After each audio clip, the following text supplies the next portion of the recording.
ગારિયાધારના ફાચરિયા ગામે 2 લોકોને મોતને ઘાટ ઉતારનાર આરોપી ઝડપાયો। ફાચરિયા ગામે ગત તારીખ 15 મેના રોજ ઝીણા રાઠવાની પાઇપના ઘા મારીને હત્યા કરેલી લાશ વાડીમાં રાખેલ સાંઠીના ઢગલામાંથી મળી આવી હતી, તેમજ ગત રાત્રિના સમયે મૃતક ઝીણા રાઠવાના ભાઈ દીપક રાઠવાની લાશ જમીનમાં દાટી દીધેલ હાલતમાં મળી આવી હતી। લાશને ફોરેન્સિક પીએમ અર્થે હોસ્પિટલ મોકલવામાં આવી છે। સમગ્ર ઘટનામાં ગારિયાધાર પોલીસ દ્વારા આરોપીની સઘન શોધખોળ હાથ ધરાઈ હતી। બંને મર્ડર કરનાર આરોપીને પોલીસે ઝડપી પાડ્યો હતો। ઝડપાયેલ આરોપી દિલીપ ઉર્ફે દશેરિયા બામણિયાએ જ ઝીણા રાઠવા અને દીપક રાઠવાની હત્યા કરી હોવાનું પોલીસ સમક્ષ કબૂલ્યું। પ્રેમ સંબંધની આશંકાએ હત્યા કરી હોવાનું પોલીસ તપાસમાં સામે આવ્યું। હાલ પોલીસે આરોપીને કસ્ટડીમાં રાખી વધુ તપાસ હાથ ધરી છે। Reporter Ramesh Makwana, Yashvi Gujarat news, Gariadhar. Single murder હતું, પછી હવે ડબલ મર્ડર સામે આવશે, શું કહેશો? ગત 15 મે 2024ના રોજ ગારિયાધાર પોલીસ સ્ટેશનનું ફાચરિયા ગામ કે જેમાં રાજેન્દ્ર વાઘાણીની વાડીમાં આ બનાવ બન્યો હતો।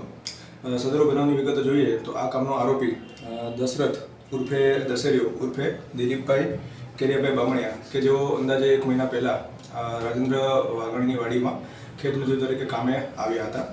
તેમની સાથે તેમના જે ભાણિયા ઝીણાભાઈ ઈદાભાઈ બામણિયા અને દીપકભાઈ ઈદાભાઈ બામણિયા તેઓ પણ એમના પરિવાર સાથે આવેલા હતા।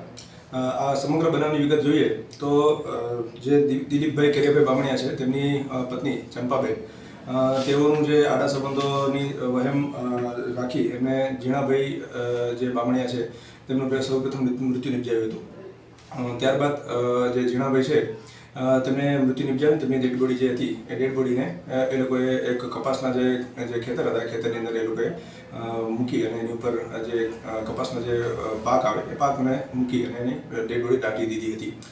ત્યારબાદ આરોપીની સઘન તપાસ કરતા આરોપી જે ગઈકાલે આરોપી મળી આવ્યા હતા, આરોપી જ્યારે મળી આવ્યા ત્યારબાદ આરોપીની પૂછપરછ કરતા એની સાથે અન્ય આરોપી જે હતા દિલીપભાઈ, તો દીપકભાઈની પણ અમે પૂછપરછ કરી તો આરોપી દિલીપભાઈએ જણાવ્યું કે દીપકનું પણ મેં મૃત્યુ નિપજાવી દીધું છે અને દીપકની ડેડ બોડીનો ખભે નાખી અને વાડીથી દૂર 200 મીટર દૂર જે અવારું જગ્યા હતી અવારું જગ્યામાં એની ડેડ બોડી છે એ ખાડો ખોદી એની અંદર દાટીને મૂકી દીધી હતી। સદરુ બનાવની વિગતને ધ્યાને લઈ અને પોલીસ દ્વારા સરકારી પંચોને સાથે રાખી અને આ જે દટાઈ ગયેલી બીજી ડેડ બોડી હતી એને પણ રિકવર કરવામાં આવેલી હતી અને હાલ આ જે ડેડ બોડી છે એનું ફોરેન્સિક પેનલ પીએમ અર્થે તેને મોકલી આપવામાં આવેલ છે। આ બાબતે વધુ તપાસ ગારિયાધાર પોલીસ સ્ટેશન દ્વારા ચલાવવામાં આવી રહી છે। હાલ આરોપી અત્યારે ક્યાં છે? હાલ આરોપી છે પોલીસ કસ્ટડીમાં છે। Thank you sir.